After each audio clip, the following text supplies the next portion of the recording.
how did Bridgerton handle diversity and representation? Was it good? Was it bad? Well, in this video, you and I are going to take a look into exactly how Bridgerton handled diversity and representation and where it can improve in Season 2.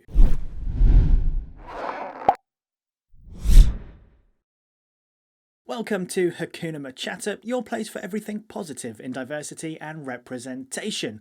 My name is Elliot. If you're new here to the channel, please consider subscribing and turning on the bell notification. So let's start with what Bridgerton did well in terms of diversity and representation. For starters, it placed minoritized race characters in a period drama setting, something that has been so difficult, particularly for UK film and TV for a very long time. Of course, this isn't a UK industry production, it is from Shondaland, so UK film and TV probably still has a way to go. There was a 2016 BFI report to show that the genre that omitted minoritized race characters the most, or at least one of the top three, was period dramas. So already for Bridgerton to take that step in including minoritized race characters more in period dramas outside of stereotypical roles such as servants or slaves is a very positive step. And that's a really important point, that Bridgerton had minoritized race characters in positions of power. Of course, we're looking at Simon, the Duke of Hastings, Lady Danbury, and Queen Charlotte. All three of these characters holding significant positions of power within the show. Not only that, but the main plotline revolved around one of these minoritized race characters. And I have to say, for the first time ever,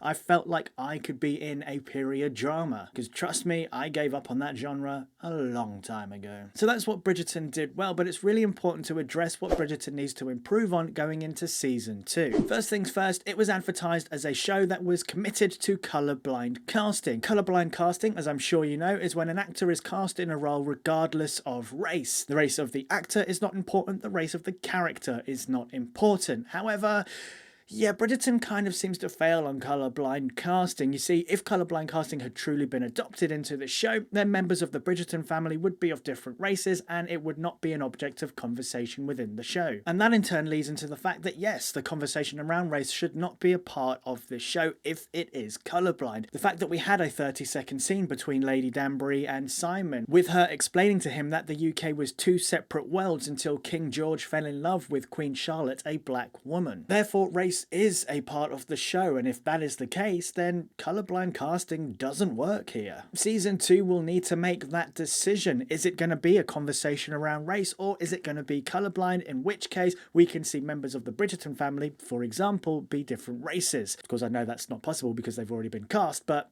you get what I mean. Another area in which Season 2 of Bridgerton can improve its diversity and representation is to have people of other minoritized races with significant speaking roles. In Season 1, significant speaking roles for minoritized races fell solely onto black people and black and white mixed heritage people, while other minoritized races were there to simply fill out the extras in the background, predominantly South Asian and East Asian. There was one South Asian speaking part, but she unfortunately had only 2 lines as a background supporting character to someone already in a secondary storyline. Season 2 of Bridgerton will need to include more significant speaking roles for people of other minoritized races if it truly is to be a show improving diversity and representation. Another important issue that Season 2 of Bridgerton will need to address is colorism. Colorism is the preferential treatment of people based on their skin tone, i.e. having a black character with a lighter skin tone over a black character with a darker skin tone. What you end up having here is the falling into the trope of black but not too black, and playing to Western societal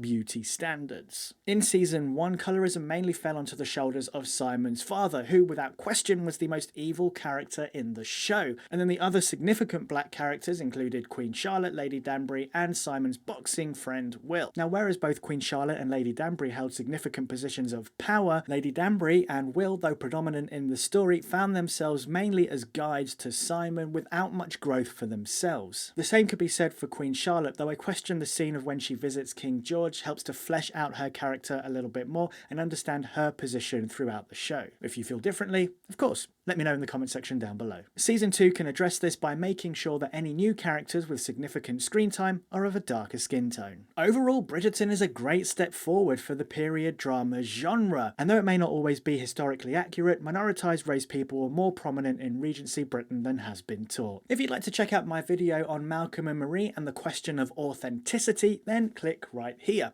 If you'd like to see more tropes that black characters have fallen into in past film and TV, click right there. And if you'd like to subscribe, turning on the bell notification, you can click there. Until next time, Hakuna MaChatter.